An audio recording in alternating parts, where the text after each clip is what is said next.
Hello, I'm Zeke, and welcome to the Zekely Podcast. Let's talk Pennsylvania. The guest I have today was born and raised in Cherry Hill, New Jersey, but has roots in Pennsylvania that go back over 3 generations. He's a husband, father, veteran, and political organizer for the Democratic Party. Thank you so much for being here, Jack Inacker. I'm Zeke, a doctor, a Pennsylvanian, and an unapologetic supporter of democratic values.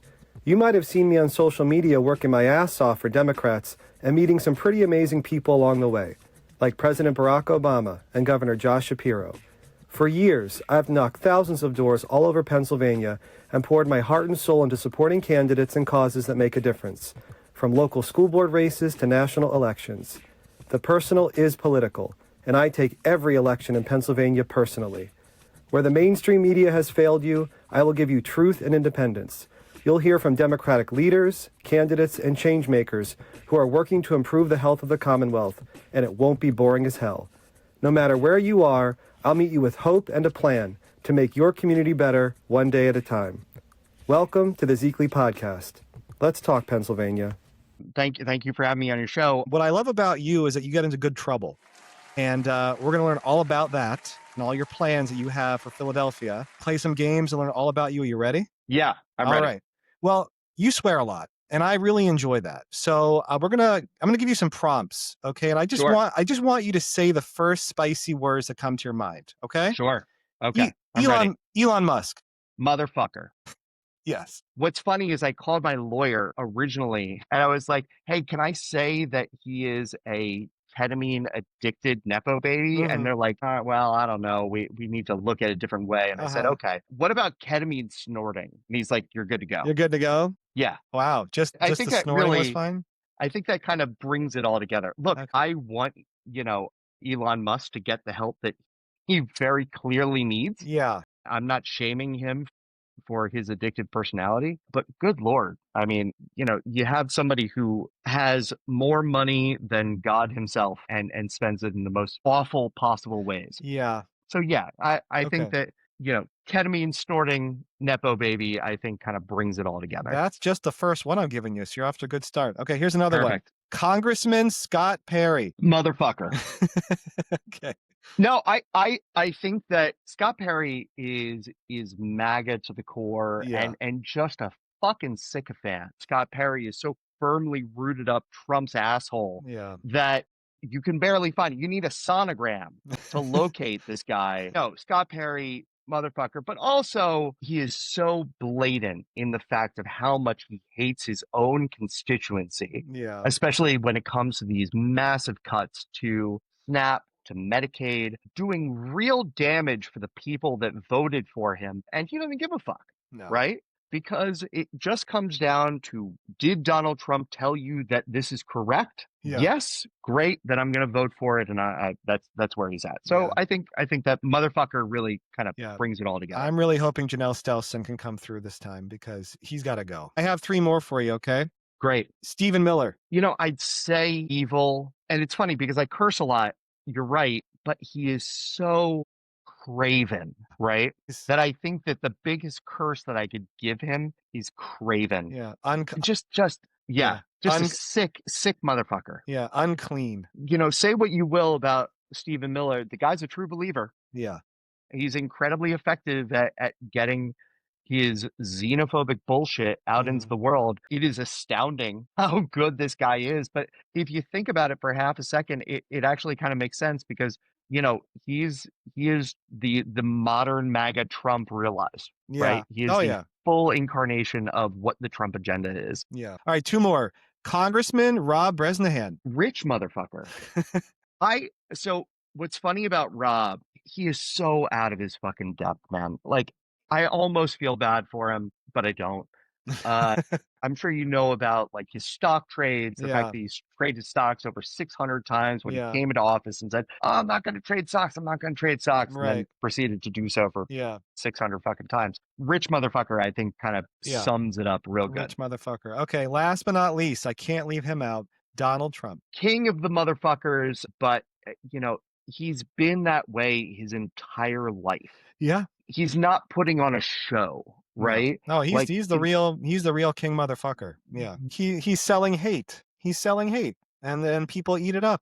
You know, he hates the same things that his followers hate. Immigrants and minorities, and it's cool until you're the one getting pulled over on the side of the road and not able to get home. And it's cool until your loved one's getting taken off to some foreign country. And it's cool until your grandmother can't get her Medicaid anymore. You know, it's cool until something starts happening to you. Right. We're going to get out all the illegal immigrants, all the criminals, all the rapists, all the X, Y, and Z, even though none of it is fucking true. Right. Yeah. Right. He is lying in people's face consistently and has done so for many years. He's king of the motherfuckers. King of the motherfuckers. You are a third generation armed services member. First of all, thank you for your service. Thank you for thanking me. Absolutely. And have served honorably in the Air Force as a nuclear weapons control supervisor. So what inspired you to join, and how did you end up in the nuclear department? I thought that the Air Force at the time could instill in me a very specific set of guidelines, right? And help me reach my goals. You know, I wanted to complete college. I wanted to do a couple of those things. It was the right thing for me at the time.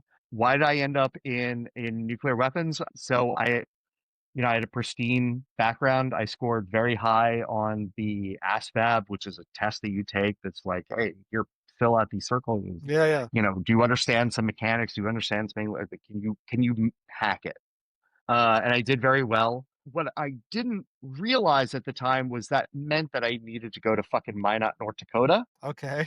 I would highly advise you and your audience not to go to Minot, North Dakota. Okay. That is a fucking desolate place. Mm-hmm. That is a desolate place if you are 19 years old. That is not a fun place in 2001 to run off to. I mean, I'm sure it's good to be desolate when you're dealing with nuclear weapons. You know, you want it to be kind of a desolate place, right? Well, what's funny is that when I went in in February of 2001. That's when I signed up. And famously, nothing else happened that was interesting the rest of the year, right? In 2001. Then 9/11 happened. We had fully loaded B-52s loaded onto nuclear weapons onto the flight line in Minot, North Dakota during 9/11. We didn't know where the next planes were coming from. Yeah, that's crazy. So it was a very insane moment in not only our nation's history, in my own personal story. So I'm happy that it served. I'm also proud of the service that I was able to do for people that are in since leaving. Well, it makes sense that you gravitated towards the Democratic Party to get those things done for people in service. Yeah, which is funny because if you ask people that are in, they wouldn't tell you that, right? People that are in the military are more likely to tell you, oh, the Republicans are the party that are looking out for the military. And it's very clear over my career in organizing and advocacy that the Republicans are fucking lost on this. Yeah, right? Of course. Shit like the PACT Act, which delivered, healthcare to those who have been exposed to toxins like burn pits and Agent Orange. That's all Democrats, baby. Yeah. Like the Democratic Party is the people that put that over the line. Bob Casey of Pennsylvania was one of the first people that was bringing attention to toxins in military members. So, and it was every time that, they talk about cuts to funding these programs, it's not Democrats that are cutting it. It's one fucking party, the Republican Party. Yeah. There's a common adage that you have to tell somebody 26 times one thing to get them to understand it. And maybe we've messaged on this 5 times, right, 6 times, right? We're not doing enough to fully explain to people that the Democratic Party is the one that is actually looking out for military members. Well, we're trying, you and I. We're trying to do it right now.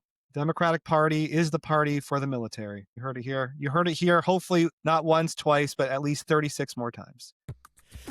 You went to college at Temple University and you earned a master's in public policy and graduated as valedictorian, which is amazing. Which is amazing, by the way. What are your future aspirations with this degree? They give me this plaque. That's a beautiful plaque. Very specific plaque. That's a beautiful plaque. I love it. What is the future aspiration? I mean, I'm living the dream, buddy. I'm doing exactly what I wanted to do. So I ran Veterans and Military Families for Harris Walls in PA. I ran Veterans for Casey before that. I ran Veterans for Fetterman. And so one of the things that frustrated me was the fact that we weren't able to do some very simple things that I wanted to do that I was excited about. Like when it came to, say, something like Veterans for Casey or Veterans for Harris Walls, I wanted to go out and make sure that we were direct messaging to veterans in Pennsylvania. So that is where FUBAR PAC was born.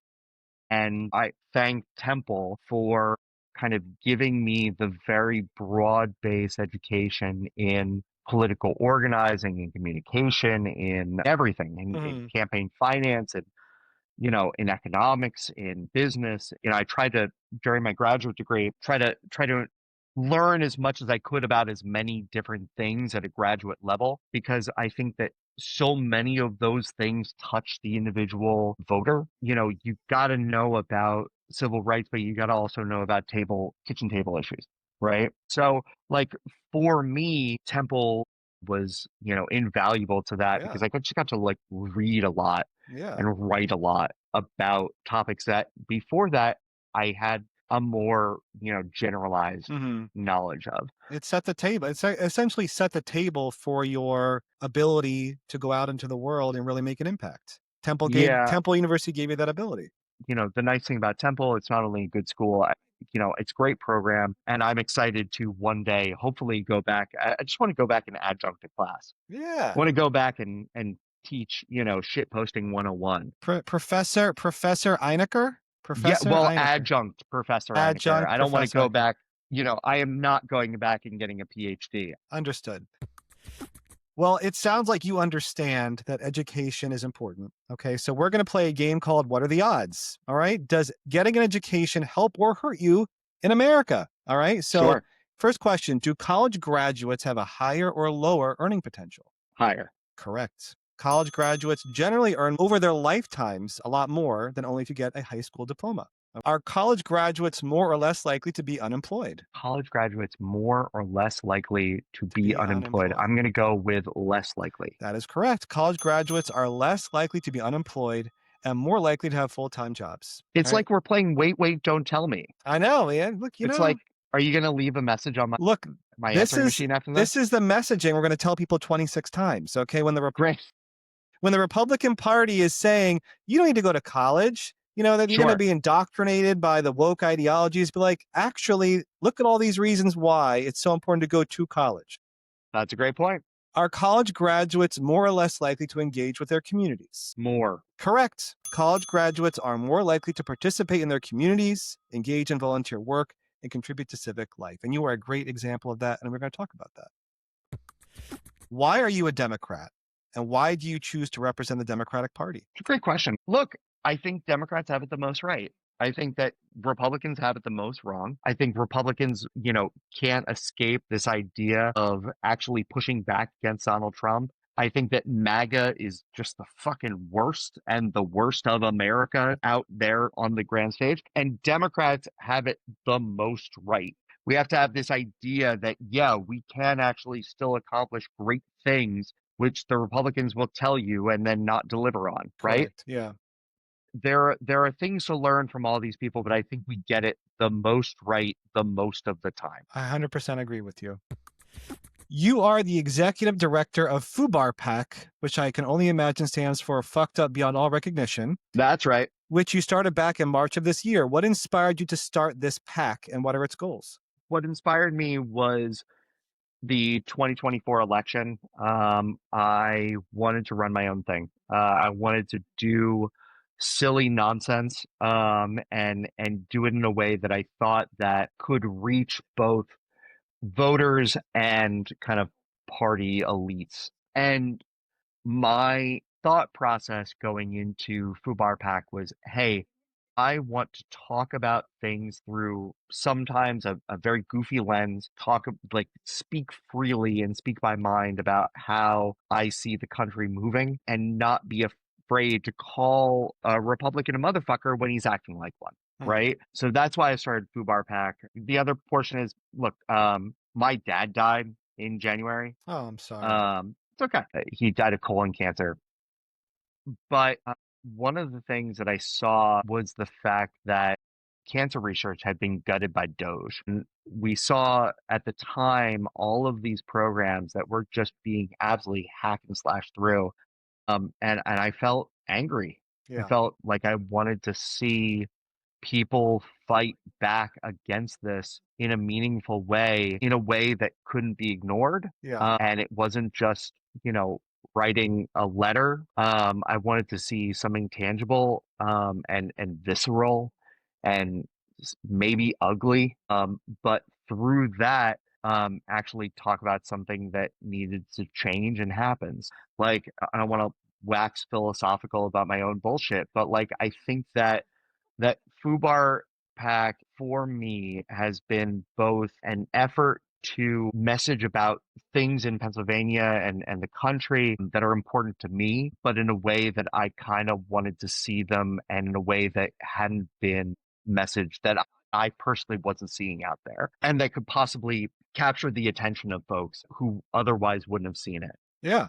That makes sense. That's kind of the reason why I started the Zekely podcast. Yeah. I worked my ass off last year to try and get more Democrats elected, and it was devastating. And I felt like I had to do something different. So I Yeah. completely understand your emotions and your motivation to start FUBAR. A lot of people our age are, seeing a world that they don't recognize, Mhm. right? This is not the future that we fucking promised, right? This is not the future that we even considered. Right. But I hope that maybe if I'm going and playing the clown, right, while destroying a Tesla or painting the JD Vance, meme onto the side of the building, Mhm. that maybe some Democrat actually has the courage to go out there and not be afraid to be embarrassed to advocate for Medicare for all.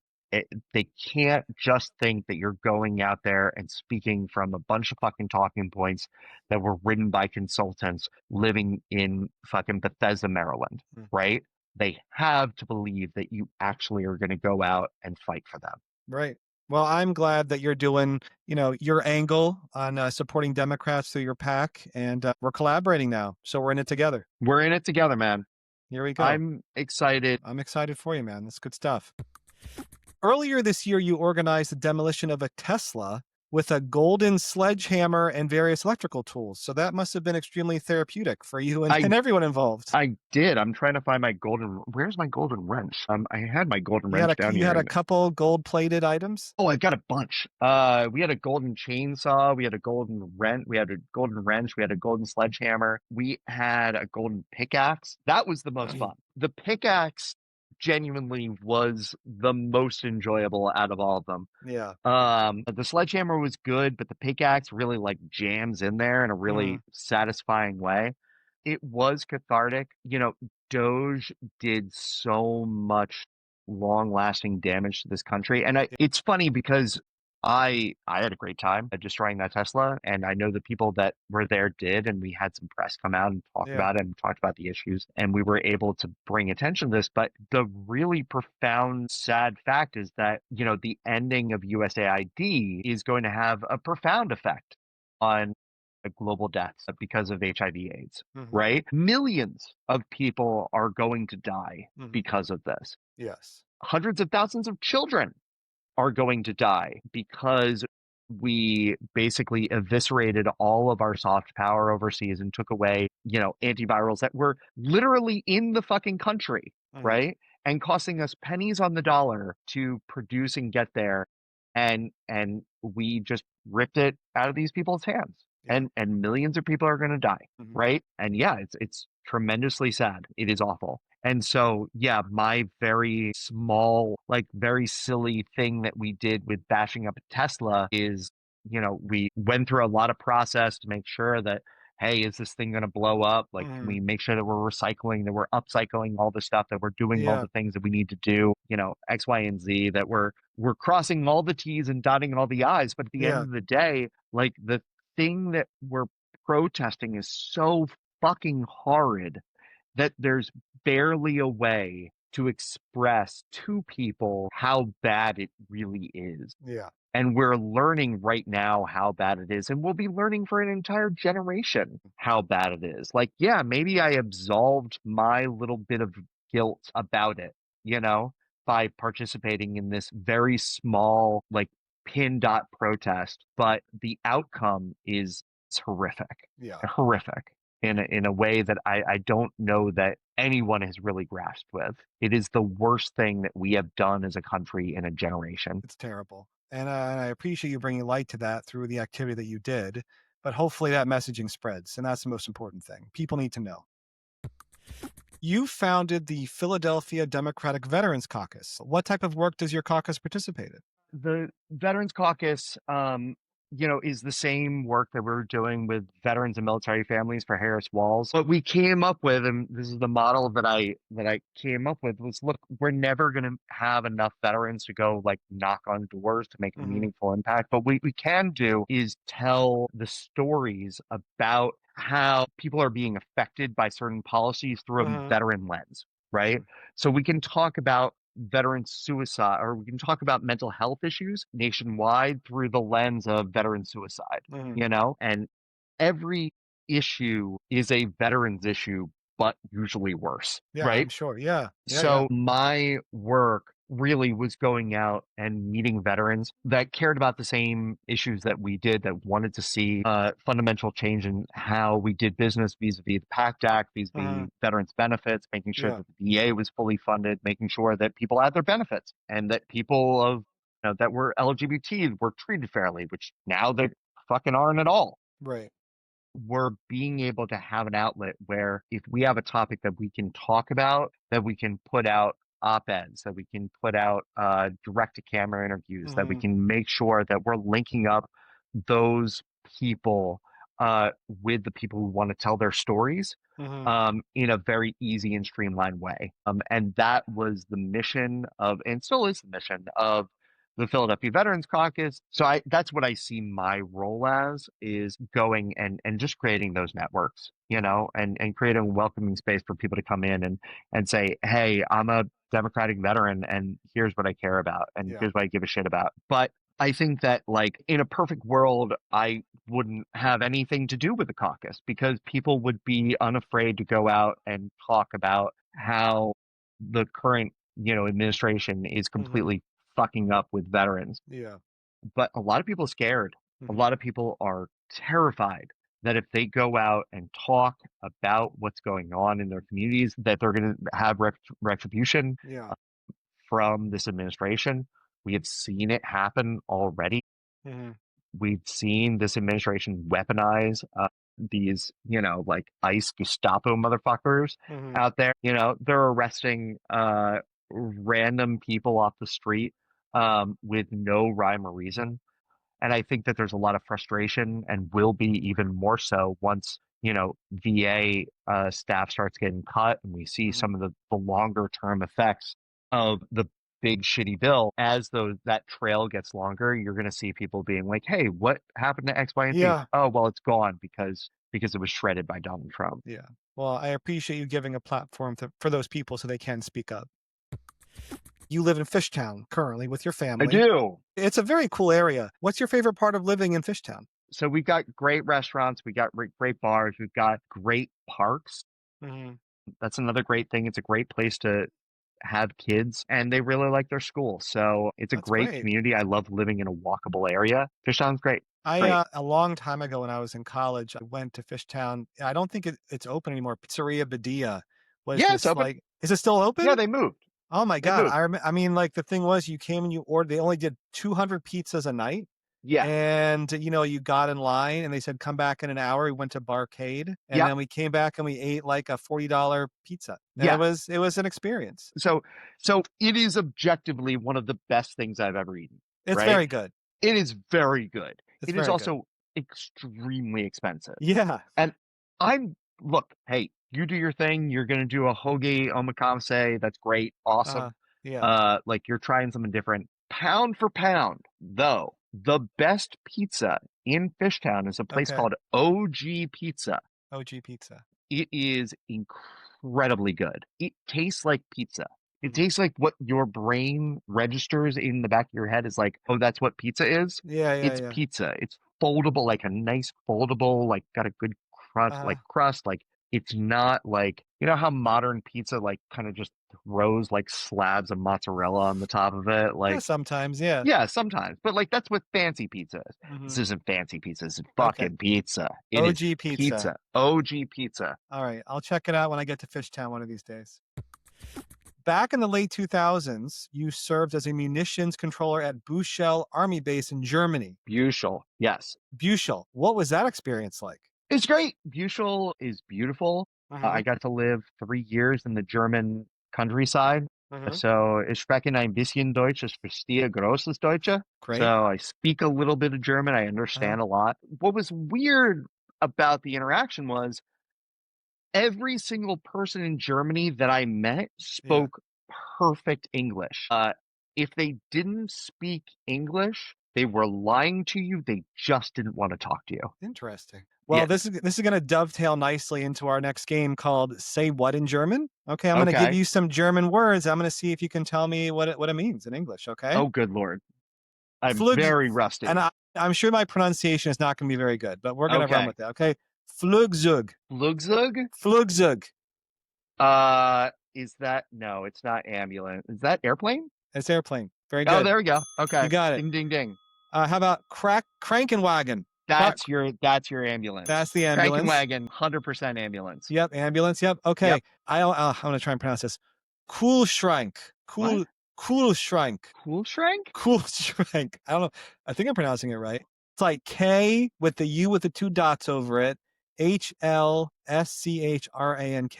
Kühlschrank. Kühlschrank. Yeah. I don't know. What is it? Refrigerator. Kühlschrank. Yeah, okay. Refrigerator. What a dumb fucking word. I love the German language because there will be like a 20-syllable long word that means a very specific thing. Words that would not otherwise exist outside of things. Yeah. But I will teach you a little bit of German, if you'd like, which is Wie geht's dir? Wie geht's dir? Wie geht's dir? And that is the very specific way that Joey on Friends says, "How you doing?" So if you ever want to be like, if you ever want to chat somebody up in German, be like, "Wie geht's dir?" Wie geht's dir? That's hilarious. I have 2 more for you. Okay, Staubsauger. Staubsauger. Street sign. Vacuum cleaner. Vacuum cleaner. Vacuum cleaner. No. Okay. Okay. I don't know. Oh, here's the last one. Schmetterling. Schmetterling. I don't know. What is it? Butterfly. There you go. Beautiful. Well, it's a beautiful thing. I know. Hey, I got 3 out of 5. You got 3 out of 5. You did a great job. I got 3 out of 5. That's passing. Did a great job. As a housing and community resource development manager, you work to promote a housing first model to assist those struggling with substance abuse disorders. So I really like that initiative. How'd that all come together? Yeah. If you cut your hand, what are you going to do? What's the first thing you're going to do? Probably wrap it up. And if it's large enough to need stitches, I'll probably go to the emergency room and get stitches. Right. So when you wrap up your hand, you're going to go to your sink, right? And you're going to run clean water over the wound, right? You probably have a medicine cabinet that has some level of antiseptic or something like that in there, you know? You have clean bandages, you have pain medication to help you with that if it's that bad, and you have some level of emergency services that you can call on if it's really, really bad, right? If you're unhoused and you cut your hand, you usually don't have instant access to clean water to clean it with. You don't have clean bandages to bandage it up with. You don't have X, Y, and Z. And probably that wound that was a 10-cent bandage fix, right, turns into a $50,000 infection, right? Yeah. So what we did was we looked at, hey, let's put people in housing to make sure that we could deliver services to them and make sure that they had a base of operations to grow from.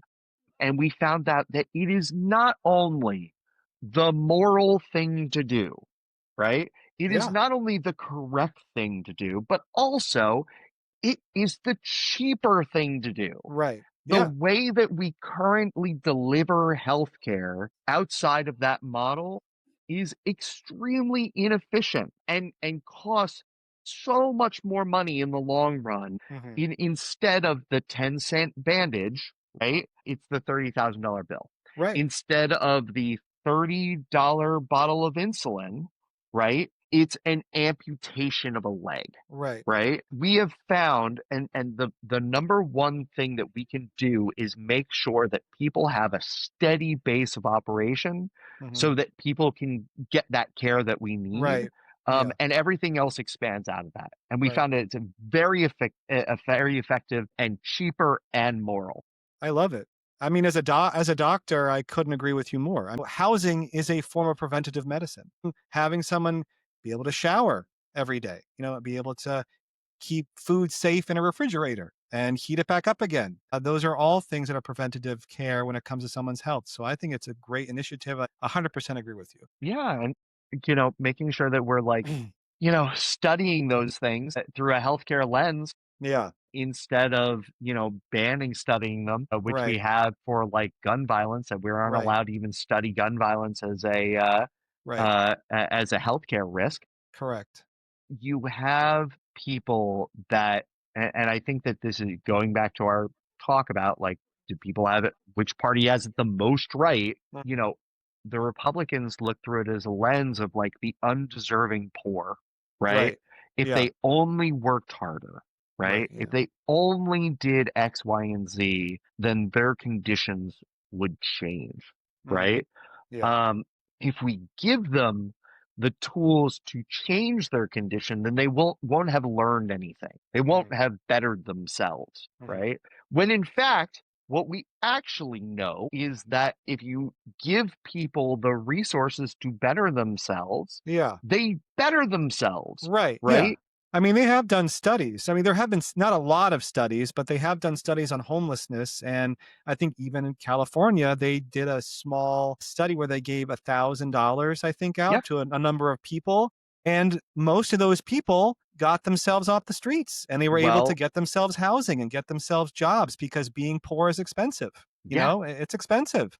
yeah. So I mean, it's out there. It's just that, like we both agree, the Democratic Party is more likely to invest in those types of programs to help people, as They opposed absolutely to are. they're going to be the And the ones to help. child tax credit was one of the greatest victories for like solving child poverty, Right. right? And Hmm. what did we find when we gave people money through the child tax credit? We found out they spend it on like repairing their cars so they can get Right. around and get to appointments. They Right. spent it on making sure that kids had like books and clothes for Hmm. school, that they spend it on like, food and everyday, issues. We found that shit worked Yeah, it and it does lifted work. millions of kids out of poverty. Right. And Yeah. now it's gone. Yeah. Well, I'm at least glad that you did your part to try and give people homes, and it's very honorable. And I'm grateful as a physician that you gave them an opportunity to better take care of themselves. What gives you hope? What gives me hope is that, like, I think that people are understanding that the status quo is not acceptable, and that we've got to make multiple changes on multiple different levels, Mhm. and through that process, which is sometimes ugly, right? You're seeing a better result come out the other side, Yeah. right? Right. What plans do you have to get yourself through these next few years? I start fights on Reddit. That's usually like a good. Okay. I love yelling at people on Reddit. Reddit is the best Mhm. for getting into internet arguments. Not Facebook? You don't get to What? Facebook? Are you not Facebook? No, No. no, no. I don't want to talk to your Aunt Janice. I'm not interested. Okay. I Fine. want to talk to like, Shitlord 87, who's, really, really in the thick of it. Oh, I'm Uh, sure. Yeah. like what keeps me sane for the next couple years will just be doing weird and interesting shit Mhm. and trying stuff out, right? Yeah. Like, so one of the things that we did last year on the Harris campaign that was really cool was I threw this tailgate right before the election down Mhm. at the Eagles game with the object of like, hey, there's 80,000 people in the crowd here. Mhm. Can we connect?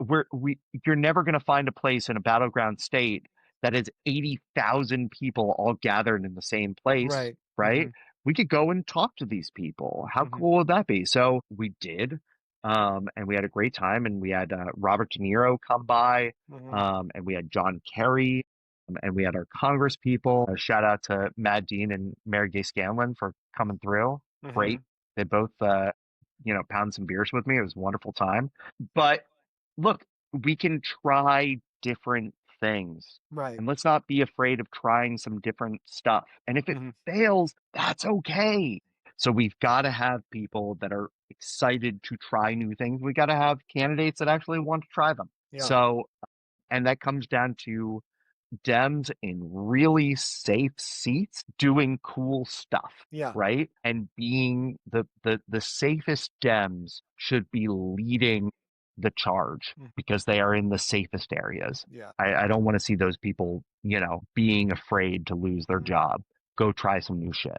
Go break a Tesla. Well, I don't hopefully, know. I'm not your dad. with you. Hopefully, that's what they're gonna be doing it with you and FUBAR PAC. Well, Jack Inacker, Philadelphian, when not screaming into the void, is helping Democrats get elected and giving shit to shitty Republicans. I mean, Yeah. what else can we say? I applaud you in the work that you're doing. Like, keep it weird, man. I just got to keep the positive messaging out there because there are a lot of people, you included, that wake up every day as a committee person, as someone who loves their family, their country, and they want to see it move in a more positive direction. And when we have Yeah. enough people like you do that, then we're going to see positive change. So I'm Well, very grateful for what you're I'll doing. make you a deal. You keep up the positive messaging, and I will keep up the negative messaging, and we'll balance either other out. Negative I message. will. I'll take it as long as the negative messaging is aimed right at the Republican Party. Hey, yeah, absolutely. I like a 95% of the time, Mhm. 95 towards the Republicans, and then Yeah. 5% some Dems are catching strays when they're That's fucking up. fine. But I think That's that's fine. I think that's a good It's a good ratio. balance. Maybe 80-20. I don't know. I'm gonna stay. In my mind's eye, it's gonna be 95%. Okay. 95%. It's a I good love it. number. It's a solid number. All right, brother. Thanks again, Jack. Hey, thanks for having me on the show. Thanks for joining me here on the Zekely Podcast. Stay hopeful and get involved. And until next time, let's keep building a stronger Pennsylvania together.